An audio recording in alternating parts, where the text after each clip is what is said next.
Bismillahirrahmanirrahim. Assalamualaikum warahmatullahi wabarakatuh. Saudara seiman, saat mendengar istilah makhluk halus, dengan seketika pikiran kita tertuju pada jin, iblis, atau setan yang menyeramkan dan sering mengganggu manusia. Ketiga istilah tersebut seolah-olah bermakna sama, padahal sebenarnya berbeda. Lalu apakah perbedaan jin, iblis, dan setan?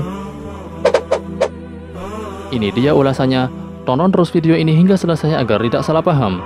Tapi sebelum lanjutin videonya, bagi kamu yang belum, jangan lupa untuk klik tombol subscribe dan aktifkan notifikasinya, serta like untuk mendukung channel ini agar terus menyiarkan syiar Islam.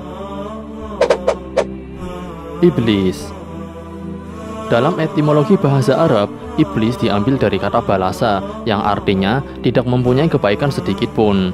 Sebagian pakar bahasa Arab ada pula yang mengatakan diambil dari kata ablasa yang berarti putus asa. Hal ini dimaksudkan karena iblis telah berputus asa dari rahmat Allah.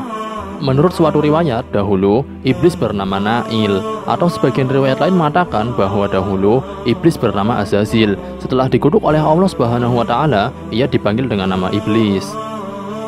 Jadi, bisa disimpulkan bahwa iblis merupakan nama sesosok makhluk. Ia adalah nenek moyang dari bangsa jin, sebagaimana Nabi Adam alaihi salam yang merupakan nenek moyang umat manusia.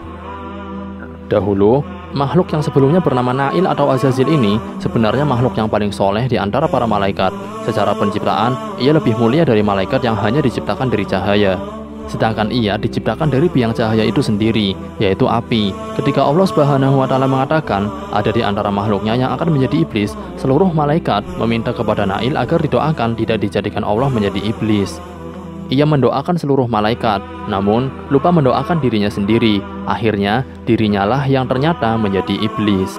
Nail inilah yang dilaknat dan diusir dari surga karena membangkang kepada Allah ketika diperintahkan sujud kepada Nabi Adam. Setelah dilaknat, ia diberi nama iblis. Ia berdoa kepada Allah Subhanahu wa Ta'ala agar dipanjangkan umur untuk bisa menyesatkan umat manusia. Jadi, hingga kini iblis masih terus eksis bersama anak keturunannya untuk menyesatkan umat manusia. Jin. Istilah jin berasal dari kata janna yajunnu yang artinya menutupi, menyembunyikan, menjadi gelap atau merahasiakan. Sedangkan jin berarti yang tersembunyi dan tidak dapat dilihat. Jin terbuat dari api, sedangkan manusia diciptakan dari tanah. Jin dan manusia hidup di alam yang berbeda. Oleh karena itu, manusia tidak dapat melihat jin. Namun, jin dapat melihat manusia. Hal ini sesuai dengan firman Allah Subhanahu wa Ta'ala. Sesungguhnya ia jin dan pengikut-pengikutnya melihat kamu dari suatu tempat yang kamu tidak bisa melihat mereka. Al-Quran Surat Al-A'raf ayat ke-27. Jin juga merupakan makhluk Allah Subhanahu wa Ta'ala yang hidup seperti manusia.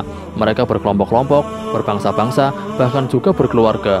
Sebagaimana manusia, jin juga diperintahkan oleh Allah untuk beribadah kepadanya. Hal ini sesuai dengan firman Allah Subhanahu wa Ta'ala. Dan tidaklah aku ciptakan jin dan manusia, melainkan supaya mereka beribadah kepadaku. Al-Quran Surat Az-Zariyat ayat ke-56. Setan.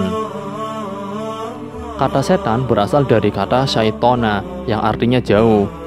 Kata setan merupakan sebuah label yang diberikan kepada makhluk Allah Subhanahu wa Ta'ala yang menyesatkan, baik dari jin maupun manusia. Istilah ini sesuai dengan asal nama setan, yaitu syaitona yang artinya jauh, yaitu jauh dari kebenaran.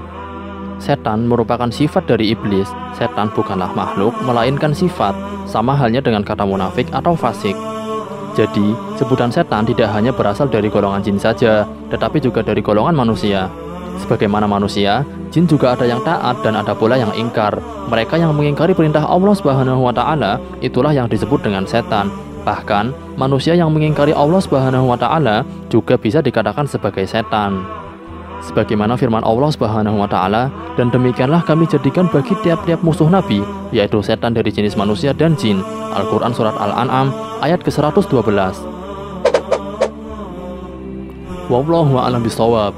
Saudara seiman, mari bagikan video ini ke semua sosial media kalian, karena sabda Nabi Muhammad SAW, sampaikanlah dariku walau hanya satu ayat. Wassalamualaikum warahmatullahi wabarakatuh.